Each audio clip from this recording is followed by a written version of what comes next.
I think that's the number one question that gets asked. You definitely, when you're applying, and you probably already started to think about it, how am I going to change my life, and what am I willing to sacrifice? I'm a huge TV junkie, and so I had to drastically cut back on the number of hours of TV I watch. But well, yeah. But then it cuts into sleep, and my job at National Geographic involves program scheduling, so it's I literally plan out the day of our network, and so I live in Excel. And I created a color-coded schedule for me, week by week, day by day, of ideally how many hours of sleep do I want, and in an ideal world, and and so when would I get up, and when what are the key important things, and then how much am I willing to devote time to certain things, and I decided that because I was going to apply, that business school was going to be next to my job, my number one priority.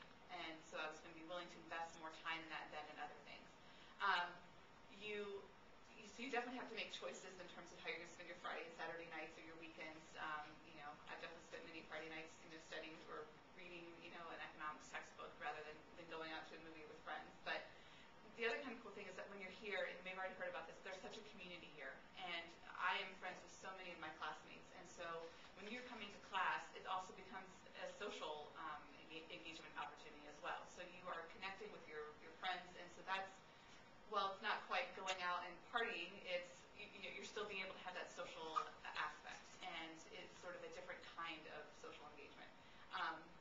So I think that really kind of helps fulfill that personal need of wanting to be in community with people and talk about your days and what's going on. And so we make a really concerted effort to, outside of class, also be together as a group, and we go out for happy hours, or we'll have study sessions, and we try and make it as social and as fun as possible, so that yes, we're not necessarily able to go out with our usual group of friends all the time, every weekend as we normally would, but there's still those elements there. And so you just have to figure out for yourself what you want your priorities to be, and there is absolutely 100% a way to make it all work without you going crazy. So hopefully that answers the question. Okay, can I piggyback on that? I was also part-time, and I guess I have two versions of my part-time experience. I can condense it pretty quickly. One, I didn't immerse myself into a schedule like you. Kudos to you. I'm not saying that I followed it to the letter, to the hour.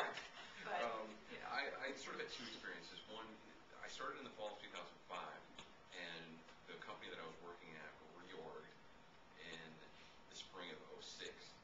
So I wasn't sure exactly how the reorg would impact me. So in essence, for the year of 2006, I was going to work full-time and going to school full-time. So the summer of 2006 is a little hazy. I don't remember much. But ended up working out fine, actually. I got a promotion out of it. But it works out okay. I mean, you end up finding a balance. The hardest thing I found was the first semester back, because it had been a little while since I had been in school, just adjusting to being back in an academic environment. But after that first semester, it was okay.